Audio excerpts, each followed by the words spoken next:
او لسه مستلم شقتك في الاسكان الاجتماعي جديد، ما تبداش تشطب شقتك قبل ما تكسر الحمام وتشوف بيبة الصرف والبانيو، لان اغلب مشاكل السباكه بتكون مستخبيه تحت السيراميك. خليك معايا عشان ما تندمش بعدين. بعد ما استلمت الشقة بأسبوع وأنا ماشي في الطرقة، لقيت على الحيطة نشع قديم وملح جنب الحمام. ساعتها قلت لأ، كده في مصيبة مستخبية تحت السيراميك. قلت لنفسي بعد ما خلصت الحديد، الحمام ده لازم يتفور، أكسر الأرضية وأشوف الكارثة دي فين. جبت سباك واتفقت معاه ياخد الشغلانة مقاولة.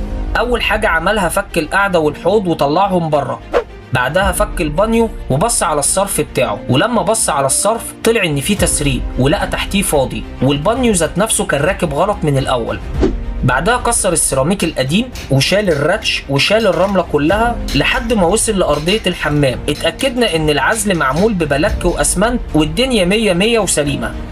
كان فاكك بيبة الصرف ورجع ركبها صح ولحمها مع ماسورة صرف البانيو بعد ما اتأكد انها تمام. كده انا اطمنت ان مية الصرف هتمشي صح من غير ما ترجع او تتسرب تحت السيراميك.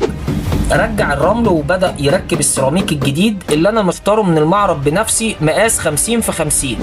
ركبه بميول مظبوطة ناحية البيبة، وانا شخصيا شلت البانيو خالص ووسعت الحمام علشان يبقى اريح واوسع. بعد ما السيراميك نشف عزله بمادة اسمها سيتوفي، ورجع القعدة والحوض وربط الوصلات مع الخلاطات وجرب الصرف وكل حاجة طلعت تمام، وسلمني الحمام أحسن من الأول.